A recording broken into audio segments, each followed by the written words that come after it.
কলকাতায় ধর্ষণ হত্যার ঘটনায় 11 দিন ধরে উত্তাল ভারত। পাশবিক অত্যাচার অভিহিত করলেন সুপ্রিম কোর্ট। নারী চিকিৎসকদের সুরক্ষায় জাতীয় টাস্ক ফোর্স গঠনের সিদ্ধান্ত। যুক্তরাষ্ট্রের শিকাগোয় ডেমোক্রেটিক দলের জাতীয় সম্মেলন শুরু। কামালাকে বিজয়ী করতে একাত্তা নেতারা। ট্রাম্পের নির্বাচনী প্রচারণা হ্যাকে জড়িত ইরান, দাবি এফবিআইয়ের। আমিরাতে আন্দোলনে অংশ নেয়া 57 প্রবাসীকে আইনি সহায়তার আশ্বাস বাংলাদেশি রাষ্ট্রদূতের। শাস্তির পেছনে কনসুলেটের সম্পৃক্ততার অভিযোগ নাকচ জেনারেলের।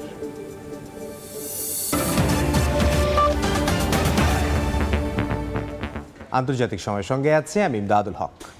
কলকাতায় নারী চিকিৎসকের হত্যাকে পাশবিক অত্যাচার হিসেবে অভিহিত করেছেন দেশটির সর্বোচ্চ আদালত সুপ্রিম কোর্ট। দেশটির নারী চিকিৎসকদের সুরক্ষার জন্য একটি জাতীয় টাস্ক ফোর্স গঠনের সিদ্ধান্ত দেন প্রধান বিচারপতি। এদিকে ধর্ষণের পর হত্যাকাণ্ডের ঘটনায় 11 দিন ধরে উত্তাল ভারত।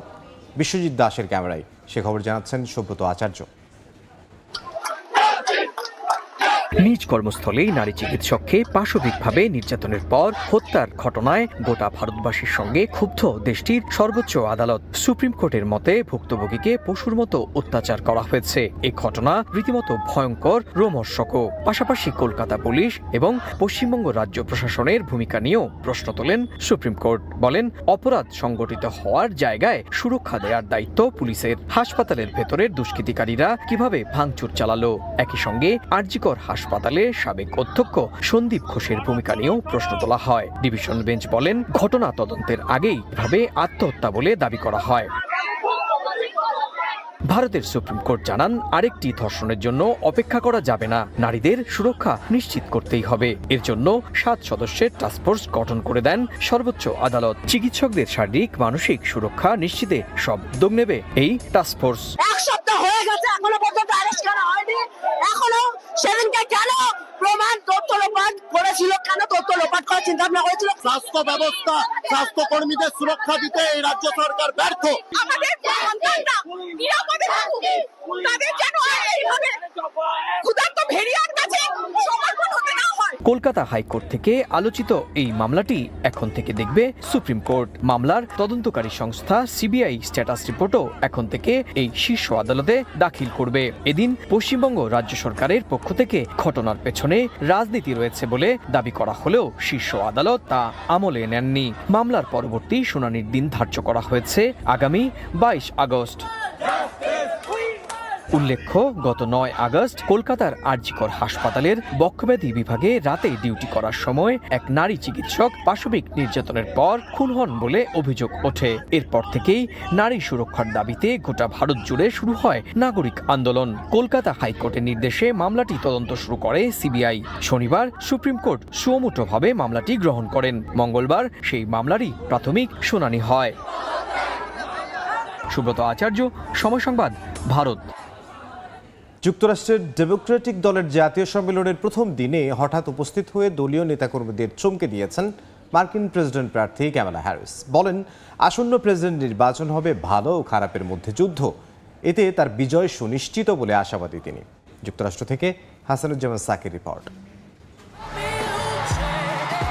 যুক্তরাষ্ট্রের শিকাগোতে চলছে ডেমোক্রেটিক পার্টির জাতীয় সম্মেলন। সোমবার প্রথম দিনে অনেকটা আচমকা উপস্থিত হন আসন্ন নির্বাচনে দলের প্রেসিডেন্ট প্রার্থী মার্কিন ভাইস প্রেসিডেন্ট কামালা হ্যারিস। প্রথম রাতেই তার অনানুষ্ঠানিক প্রতিক্রিয়া জানান। বলেন, ন্যায় অন্যায়ের নির্বাচনী যুদ্ধে মার্কিন জনগণেরই বিজয় হবে। Joe, thank you for your historic leadership, for your lifetime of service to our nation. Let us fight for the ideals we hold dear, and let us always remember, when we fight, we win. Joe Biden! সম্মেলনে মার্কিন president Joe বাইডেনের উপস্থিতি ছিল আবেগঘন। মঞ্চে উপস্থিত হয়ে তাকে বার কয়েক চোখ মুছতে দেখা গেছে। বয়সজনিত বিতর্কের মধ্যে বাইডেন নির্বাচনে তার প্রার্থিতা প্রত্যাহার করে নিয়ে ভাইস প্রেসিডেন্ট কামালা হ্যারিসের নাম প্রেসিডেন্ট প্রার্থী হিসেবে ঘোষণা করেন। এরপর ডেমোক্র্যাট দলের শীর্ষ নেতারা একাট্টা হন কামালার পক্ষে। বাইডেন বলেন, কামালাকে বেছে নেয়া তার রাজনৈতিক জীবনের সবচেয়ে ভালো সিদ্ধান্ত। এছাড়া ট্রাম্পের নানা সমালোচনাও করেন Biden. We need you to beat Donald Trump. মার্কিন ইতিহাসে প্রথম কোনো কৃষ্ণাঙ্গ নারী প্রেসিডেন্ট নির্বাচনে প্রতিদ্বন্দ্বিতা করছেন। 2016 সালে প্রথম নারী প্রার্থী হিলারি ক্লিন্টন রিপাবলিকান নেতা ডোনাল্ড ট্রাম্পের কাছে হেরে যান। দেশটির ইতিহাসে প্রথমবারের মতো একজন নারীকে প্রেসিডেন্ট হিসেবে দেখতে নিজের সমর্থন জোরালোভাবে তুলে ধরেন তিনি। কামালার পক্ষে যেমন সমর্থন পুনর্ব্যক্ত করেছেন, তেমনি ট্রাম্পের সমালোচনায়ও ছিলেন মুখর। হিলারি বলেন, মার্কিন জনগণের দুর্ভাগ্য, একজন ফৌজদারি অপরাধী প্রেসিডেন্ট নির্বাচন করছেন। জাতীয় সম্মেলনের শেষ দিন বৃহস্পতিবার কামালা হ্যারিসের হাতে তুলে দেওয়া হবে ডেমোক্রেটিক দলের আনুষ্ঠানিক টিকিট। এদিকে মার্কিন গণমাধ্যম ওয়াশিংটন পোস্ট, এবিসি নিউজ সহ কয়েকটি প্রতিষ্ঠানের জরিপে ডোনাল্ড ট্রাম্পের চেয়ে এগিয়ে আছেন কামালা হ্যারিস। রিপাবলিকান পার্টির প্রার্থী ও সাবেক প্রেসিডেন্ট ট্রাম্পের চেয়ে কামালা অন্তত 4 পয়েন্ট এগিয়ে আছেন। জরিপে অংশগ্রহণকারীদের 49% সমর্থন কামালার দিকে, আর ট্রাম্প পেয়েছেন 45% সমর্থন। হাসানুজ্জামান সাকি, সময় সংবাদ, যুক্তরাষ্ট্র। এদিকে ট্রাম্পের নির্বাচনী প্রচারণা হ্যাকের পেছনে ইরানেরই হাত রয়েছে বলে নিশ্চিত করেছে যুক্তরাষ্ট্রের গোয়েন্দা সংস্থাগুলো। মঙ্গলবার যৌথ সংবাদ সম্মেলনে এফবিআই জানায়, যুক্তরাষ্ট্রের গণতান্ত্রিক প্রতিষ্ঠানগুলোতে বিভেদ সৃষ্টি করতে এবং জনগণের আস্থা নষ্ট করতে এই নির্বাচনী প্রচারণায় হস্তক্ষেপ করেছে তেহরান। এদিকে নির্বাচনে জয়ী হলে ইলন মাস্ককে নিজের উপদেষ্টা হিসেবে নিযুক্ত করার কথা জানিয়েছেন ডোনাল্ড ট্রাম্প। আগামী নভেম্বরে যুক্তরাষ্ট্রের প্রেসিডেন্ট নির্বাচন প্রচারণা চলছে বেশ জোরালোভাবে। চলতি মাসের 10 তারিখ ডোনাল্ড ট্রাম্পের নির্বাচনী প্রচারণা হ্যাকের গুঞ্জন ওঠে। বলা হয় এর পিছনে ইরান দায়ী, যদিও ইরান কর্তৃপক্ষ হ্যাকের বিষয়টি সম্পূর্ণ নাকচ করে দেয়। তবে এবার মার্কিন গোয়েন্দা সংস্থাগুলো নিশ্চিত করেছে যে ট্রাম্পের নির্বাচনী প্রচারণা হ্যাক করেছিল ইরানি। এফবিআই সহ বেশ কয়েকটি সরকারি প্রতিষ্ঠান একটি যৌথ সংবাদ সম্মেলনে জানায়, যুক্তরাষ্ট্রের গণতান্ত্রিক প্রতিষ্ঠানগুলোতে বিভেদ সৃষ্টি করতে এবং জনগণের আস্থা নষ্ট করতেই নির্বাচনী প্রচারণায় হস্তক্ষেপ করেছে তেহরান। গোয়েন্দা সংস্থাগুলো জানায়, নির্বাচনী প্রচারণার বিভিন্ন গোপন নথি ও তথ্য পেতে ইরান ফিশিং ইমেইল ও লিঙ্ক পাঠিয়েছিল। শুধু ট্রাম্পই নয়, গত সপ্তাহেই কামালার প্রচারণা হ্যাকের চেষ্টা করা হয়। এদিকে ট্রাম্প জানান, যদি হ্যাক করে কোনো কিছু চুরি হয় তবে তারা সেটাই পাবে যা জনসমক্ষে রয়েছে, এর বাইরে কিছুই পাবে না। মার্কিন সংবাদ মাধ্যম নিউ ইয়র্ক টাইমস, পলিটিকো এবং দ্য ওয়াশিংটন পোস্ট দাবি করেছে, এরই মধ্যে ট্রাম্পের বেশ কিছু গোপন তথ্য বেরিয়ে এসেছে। যুক্তরাষ্ট্র কর্তৃপক্ষ জানায়, তেহরান এই হ্যাকিংয়ের মাধ্যমে এটা প্রমাণ করেছে যে যুক্তরাষ্ট্রের জাতীয় নিরাপত্তা নিয়ে তাদের কতটা আগ্রহ। যদিও এর আগে মার্কিন প্রেসিডেন্ট জো বাইডেনের নির্বাচনী প্রচারণা, এমনকি মাইক্রোসফটকেও লক্ষ্য করেছিল এই ইরানি হ্যাকাররা। এদিকে নিজ মালিকানাধীন সামাজিক মাধ্যম ট্রুথ সোশ্যালে ট্রাম্প জানান, আগামী 4 সেপ্টেম্বর ফক্স নিউজে মুখোমুখি বিতর্কে অংশ নেবেন না বলে জানিয়েছেন ডেমোক্র্যাট প্রার্থী কামালা হ্যারিস। ট্রাম্প বলেন, কামালার এমন কথায় তিনি বিস্মিত নন। এছাড়া সাবেক এই মার্কিন প্রেসিডেন্ট জানান, তিনি নির্বাচনে জয়ী হলে মার্কিন ধনকুবের ইলন মাস্ককে তার উপদেষ্টা হিসেবে নিযুক্ত করবেন। নাদিম মারজান, সময় সংবাদ। আন্তর্জাতিক সময় আরও থাকছে। আবারও বিরল দৃশ্যের সাক্ষী হলো বিশ্ববাসী। রাতের আকাশে দেখা মিলেছে ব্লু সুপার মুনের। তুরস্ক, দক্ষিণ কোরিয়া সহ বিভিন্ন দেশে দেখা যায় অপরূপ এ দৃশ্য। যুক্তরাষ্ট্রের ডেমোক্রেটিক দলের জাতীয় সম্মেলনকে কেন্দ্র করে বিক্ষোভ করেছে হাজারো ফিলিস্তিনপন্থী। গাজায় ইসরায়েলি আগ্রাসনের প্রতি বাইডেন প্রশাসনের সমর্থনের বিরুদ্ধে প্রতিবাদ জানাতে শিকাগোর রাস্তায় নেমে আসেন তারা। এ সময় বিভিন্ন স্লোগান দিয়ে বাইডেন ও কামালার প্রতি নানা হতাশার কথা জানান বিক্ষোভকারীরা। বৃহস্পতিবার আরও একটি বড় বিক্ষোভ আয়োজনের কথা রয়েছে তাদের। যুক্তরাষ্ট্রের শিকাগোতে শুরু হয়েছে ডেমোক্রেটিক দলের জাতীয় সম্মেলন।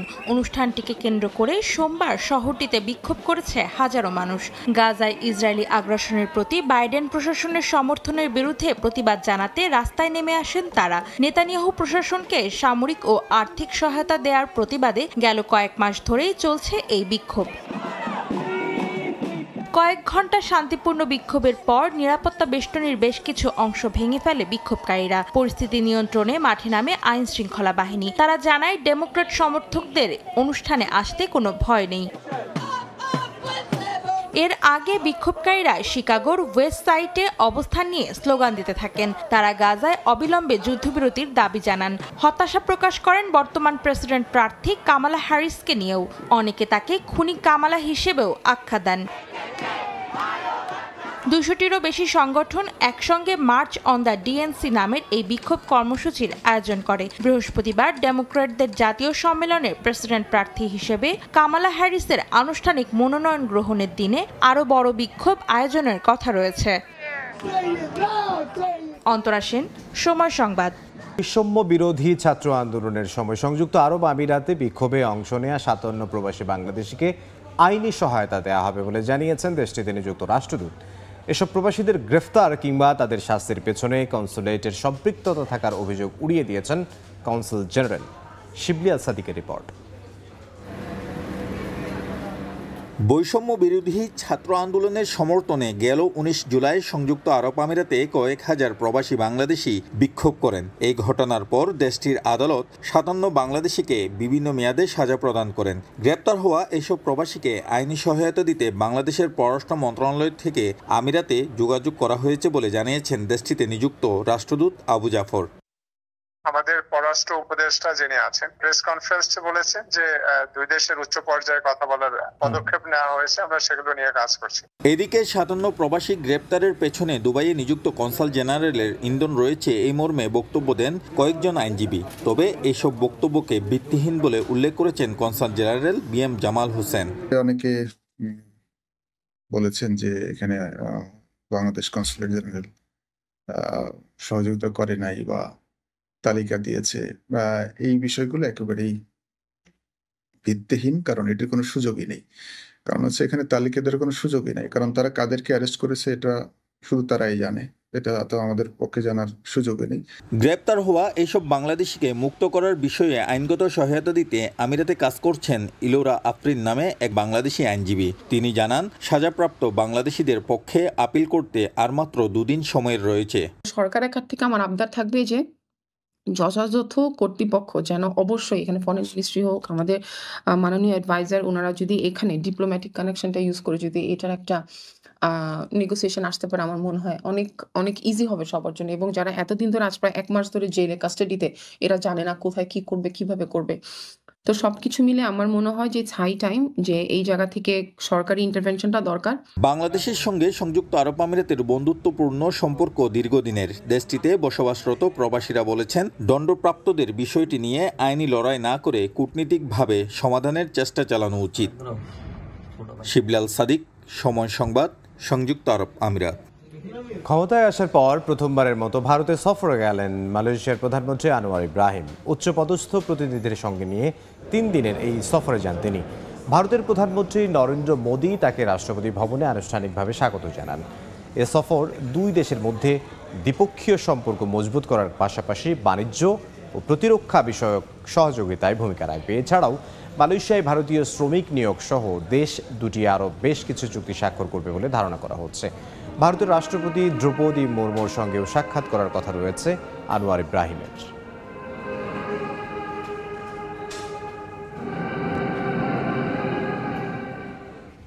আন্তর্জাতিক সময় আরও থাকছে।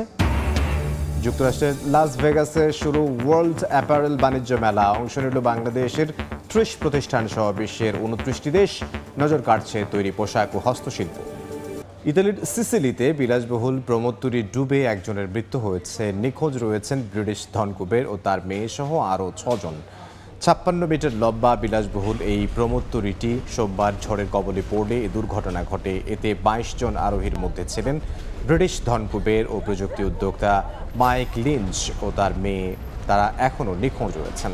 আরোহীরা সবাই ব্রিটিশ, মার্কিন ও কানাডিয়ান নাগরিক বলে জানা গেছে। উদ্ধারকৃতদের সবার অবস্থা এখন আশঙ্কামুক্ত বলে জানিয়েছে স্থানীয় সংবাদ মাধ্যম। আবারও বিরল দৃশ্যের সাক্ষী হলো বিশ্ববাসী। সোমবার রাতের আকাশে দেখা মিলেছে ব্লু সুপারমুনের। চাঁদ যখন পৃথিবীর সবচেয়ে কাছাকাছি অবস্থান করে তখনই সুপারমুন দৃশ্যায়ন হয়। 1 মাসে 2 বার সুপারমুন দেখা দিলে দ্বিতীয়টিকে ব্লু সুপারমুন বলা হয়ে থাকে। আবারও এক বিরল দৃশ্যের সাক্ষী হয়েছে রাতের আকাশ। সোমবার দেখা মিলেছে ব্লু সুপারমুনের। মহাজাগতিক নিয়ম মেনে চাঁদ চলে এসেছে পৃথিবীর খুব কাছে। তার অস্তিত্বের দেখা পাওয়া গেছে স্বাভাবিকের তুলনায় বড় আকারে। এ নিয়ে আগস্ট মাসে 2টি সুপারমুনের দেখা পেল বিশ্ববাসী। তুরস্কের ইস্তাম্বুলের রাতের আধার কেটে যায় ব্লু সুপার মুনের আলোতে। এ সময় বসফরাস প্রণালীতে নৌকা ভ্রমণ করে সময়টি উপভোগ করে শহরের বাসিন্দারা। সুপারমুনের দেখা মিলেছে দক্ষিণ কোরিয়ার রাজধানী সিউল সহ বিভিন্ন শহরে। চাঁদের এই অপরূপ দৃশ্য দেখতে শহরের বিভিন্ন স্থানে ভিড় করেছেন অনেকেই। এত কাছ থেকে চাঁদের দেখা পাওয়ায় উচ্ছ্বসিত তারা। ব্লু সুপারমুন নজর কেড়েছে পর্তুগাল ও স্পেনের আকাশেও। এদিন আলোয় ভেসে গেছে দেশ দুটির অন্ধকার শহরগুলো। নৌকায় কিংবা প্রমোত্তরিতে করে অনেকেই উপভোগ করেছেন এই মনোরম দৃশ্য। চাঁদ যখন পৃথিবীর সবচেয়ে কাছে অবস্থান করে তখনই সুপারমুন দৃশ্যমান হয়। নীলকে বোঝানো হলেও আদতে এ সময় চাঁদের রং হয় লালচে কমলা। 1 মাসে 2 বার সুপারমুন দেখা দিলে দ্বিতীয়টিকে ব্লু সুপারমুন বলা হয়ে থাকে। অন্তরা সেন, সময় সংবাদ।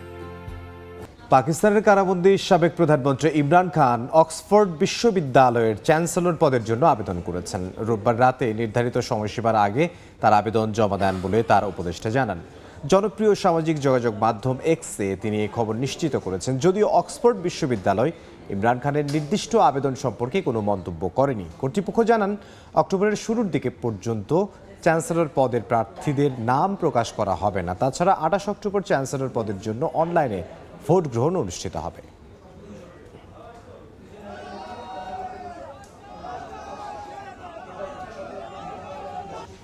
যুক্তরাষ্ট্রের লাস ভেগাসে শুরু হয়েছে বিশ্বের অন্যতম বৃহৎ ওয়ার্ল্ড অ্যাপারেল বাণিজ্য মেলা। 3 দিনব্যাপী এ মেলায় যুক্তরাষ্ট্র ছাড়াও বিশ্বের 29টি দেশের প্রায় 1600টি স্টল রয়েছে। বাংলাদেশের তৈরি পোশাক শিল্প ও বাইং হাউজের 30টি প্রতিষ্ঠান অংশ নিচ্ছে এ মেলায়। লাস ভেগাস থেকে বিস্তারিত লস্কর মামুনের রিপোর্টে। Magic Las Vegas world apparel trade fair 2024, সংক্ষেপে ম্যাজিক শো নামেও পরিচিত। বিশ্ব বিনোদন নগরী খ্যাত যুক্তরাষ্ট্রের লাস ভেগাসে প্রতি বছর ফেব্রুয়ারি ও আগস্টে অনুষ্ঠিত হয় এই বাণিজ্য মেলা। ব্যবসা বাণিজ্যের বিপুল সম্ভাবনার দুয়ার উন্মোচনে বিশ্বের অন্যতম বড় এ মেলায় স্বাগতিক যুক্তরাষ্ট্র সহ অংশ নেয় 29টি দেশ। স্থানীয় সময় সোমবার সকালে উদ্বোধন করা হয় 3 দিনব্যাপী এই মেলার। বাংলাদেশের স্টলগুলো সাজানো হয় পরিবেশ ও সববয়সী ক্রেতার কথা মাথায় রেখে, আর এতে সহযোগিতা করে বাংলাদেশ এক্সপোর্ট প্রমোশন ব্যুরো। ব্যবসা বাণিজ্যের উন্নয়নে নতুন সরকারের কাছে বেশ কিছু দাবি তুলে ধরেন বাংলাদেশ থেকে আগত ব্যবসায়ীরা। আমাদের বাংলাদেশের নিউ গভর্নমেন্টের উচিত হবে আমাদের গার্মেন্টস ইন্ডাস্ট্রির দিকে একটু তাকানো, আমাদেরকে একটু সহযোগিতা করা, যাতে আমরা সারা ওয়ার্ল্ডে আবার নাম্বার 1 আর নাম্বার 2তে আমরা যেন র্যাঙ্কিংয়ে অথেন্টিক র্যাঙ্কিংয়ে যেন আসতে পারি। দেশের নতুন সরকারের কাছে আমাদের এই দাবি যেন আমরা যুক্তরাষ্ট্রের সাথে এই সরকার কথা বলে আমরা যেন এই আমাদের জিএসপি সুবিধাটা আমরা যেন পাই, আরও যা সুবিধা আছে তা আমরা যেন পাই। বাংলাদেশের পাটের তৈরি পোশাক ও পণ্যের প্রতিও ব্যাপক আগ্রহ ছিল ক্রেতাদের। ন্যাচারাল ফাইবার নিয়ে কাজ করি এবং জুট ফেব্রিকটা আমাদের সবচেয়ে যে অবস্থায় আছে, ফেব্রিকটা আমরা অনেক কিছু করেছি। ফেব্রিকটা যে ফেব্রিকটা ছিল আগে মানুষের এটা প্যাকেজিংয়ে ইউজ করতো, এটা আমরা এখন ব্লেজার জ্যাকেটের কাপ ফেব্রিকও তৈরি করছি, যেটা ওয়ার্ল্ডের ভিতরে সবচেয়ে প্রথম আমরা করেছি। এটা ম্যাগনেট কোম্পানি আয়োজিত এ সোর্সিংয়ে প্রতি বছরের মতো এবারও বাংলাদেশের একটি বড় ব্যবসায়ী দল অংশ নেয় প্রশংসা করেন আয়োজকরা। So happy to have the group from Bangladesh with 34 booths. It's one of the biggest pavilions we have in the show floor. বাংলাদেশের পোশাক শিল্পের নানা সংকট নিয়ে কথা বলেন শিল্প মালিক, অভিনেতা, অভিনেত্রী অনন্ত জলিল, বর্ষা দম্পতি। আমাদের ব্যাংক যথেষ্ট আমাদেরকে হেল্প করে যে বিজনেস টিকায় রাখার জন্য, বাট ওনারা আর কতদিন করবে। এই কারণে আজকের এই লাস ভেগাসে আসা। সবার কাছে দোয়া চাচ্ছি যে আমরা ভালো ভালো বায়ার পাই, ভালো প্রাইজের বায়ার পাই। বাংলাদেশ হিসাবে চাইবো যে আমার দেশ আমরা যেন পাশাপাশি দেশ চায়না, ভিয়েতনাম এবং পাকিস্তান এদের সাথে যেন কম্পিটিশন করে যেন আমরাও ভালো করতে পারি। বিশ্বের বিভিন্ন দেশের ক্ষুদ্র ও কুটির শিল্পের পণ্য ছাড়াও তৈরি পোশাক, জুয়েলারি সহ হস্তশিল্পের বিভিন্ন পণ্য মেলায় স্থান পায়। বিদেশি বিনিয়োগ এবং বৈদেশিক মুদ্রা অর্জনে বাংলাদেশের নতুন সরকারের হস্তক্ষেপ কামনা করেছেন বাণিজ্য মেলায় আগত বাংলাদেশি ব্যবসায়ীরা। লস্কর আল মামুন, সময় সংবাদ, লাস ভেগাস, যুক্তরাষ্ট্র। আন্তর্জাতিক সময়ের শীর্ষ সংবাদ জানিয়ে দিচ্ছে আরও একবার। কলকাতায় ধর্ষণ হত্যার ঘটনায় 11 দিন ধরে উত্তাল ভারত। পাশবিক অত্যাচার অভিহিত করলেন সুপ্রিম কোর্ট। নারী চিকিৎসকদের সুরক্ষায় জাতীয় টাস্ক ফোর্স গঠনের সিদ্ধান্ত। যুক্তরাষ্ট্রের শিকাগোয় ডেমোক্রেটিক দলের জাতীয় সম্মেলন শুরু। ক্যামালাকে বিজয়ী করতে একাত্রা নেতারা। ট্রাম্পের নির্বাচনী প্রচারণা হ্যাকে জড়িত ইরান, দাবি FBI-এর।